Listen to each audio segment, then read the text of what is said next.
Un jour, un frère prit part à une réunion à un certain endroit. Un chrétien âgé lui demanda « Pourquoi allez-vous là-bas pour les réunions ?» Le frère lui répondit « Parce qu'il y a la vie. » Le croyant âgé fit alors cette remarque « C'est vrai, sur le plan de l'enthousiasme, nos réunions ne peuvent pas être comparées à celles de cet endroit-là. » « Vous ne comprenez pas, répliqua ce jeune frère, il n'y a dans celui-là aucune exaltation. »« Que voulez-vous dire » demanda le frère âgé. « Comment peut-il y avoir la vie s'il n'y a pas de l'enthousiasme ?» Le jeune frère répondit « Il n'y a rien de bruyant, mais cependant il y a la vie. La vie ne doit pas nécessairement s'exprimer par de l'excitation, des émotions, de l'enthousiasme, de la ferveur ou du bruit. » Alors, le plus âgé reprit avec philosophie. « Peut-être que les jeunes aiment la ferveur, mais je préfère des paroles réfléchies. Quand j'entends des paroles profondes, je rencontre la vie.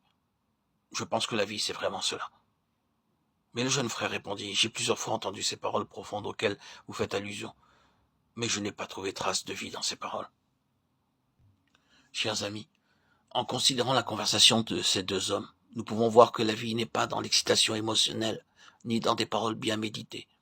Les paroles de sagesse, les citations intelligentes, les arguments logiques et prudemment exposés ne sont pas obligatoirement vie.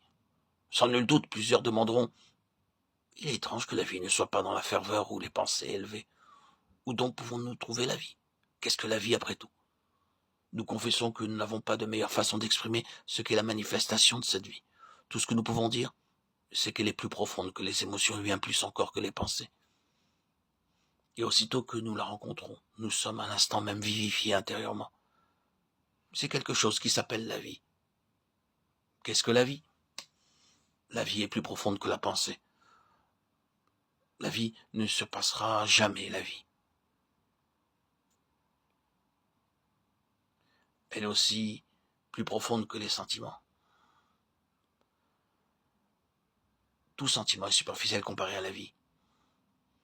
Et la pensée ne se passera jamais, la vie.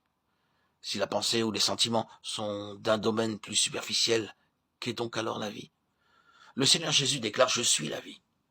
Nous ne devrions donc pas conclure hâtivement que nous avons rencontré la vie, qu'il ne s'agissait après tout que d'une sorte d'ambiance chaleureuse, comme cette soi-disant chaude atmosphère spirituelle.